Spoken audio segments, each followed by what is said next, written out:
What's up, my producer friends? Welcome back to a new Diving Live tutorial. And today I want to talk about volume fades. I have this track here that I made from a track from scratch, and there's some volume fades in there. This is the track. Oh, this is on solo, which is actually a really nice sound made with operator, and it sounds actually really nice. Available in the preset pack also on the website. This is the track. And it's going to be released on a label called Foundations in Dublin, in Ireland, which is really nice. 4-track EP. This is going to be on there. It's about time because I made it about a year ago.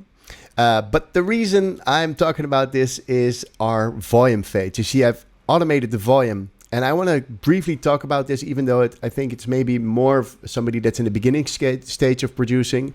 But you have to know, as soon as I automate this, I volume fade this with the normal fader, and I then move the normal fader, the volume fader, then it will stop following that fade. Because the moment I move something, like for instance with this panning here, if I now move the panning parameter, it grays out and it's not following whatever I drew there, and I have to press this button to go back to whatever I drew.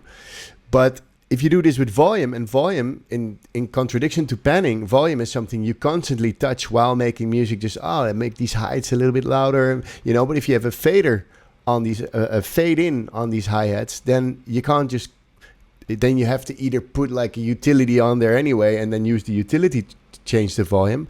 But I like to have my volume faders free. So I always use, whenever I do a volume fade, I use the utility. And also, when I use volume, you see I make things white. So here you see also, as even when it's close, I know, oh, here's some volume fades going on. You know, then I know that even if it's close, I can see from the white color, oh, there's something coming up or going down in volume, which is really handy. So this is a very short and informative tutorial. I hope it makes sense. I would always recommend from the get-go, whenever you're doing a volume fade, drop a utility.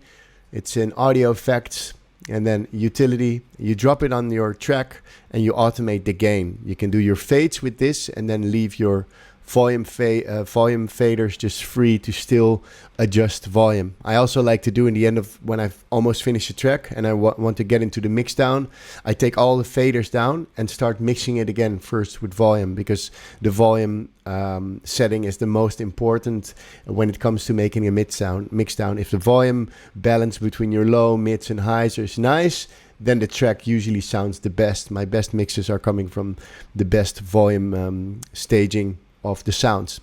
So hope this helps. If you are inspired, follow Lessons in Live on YouTube, Instagram, and TikTok these days as well. We got new Diving Live starting in September with me, with the guests, and got some really cool ones coming up. Follow the tribe and keep making music. See you at the next one.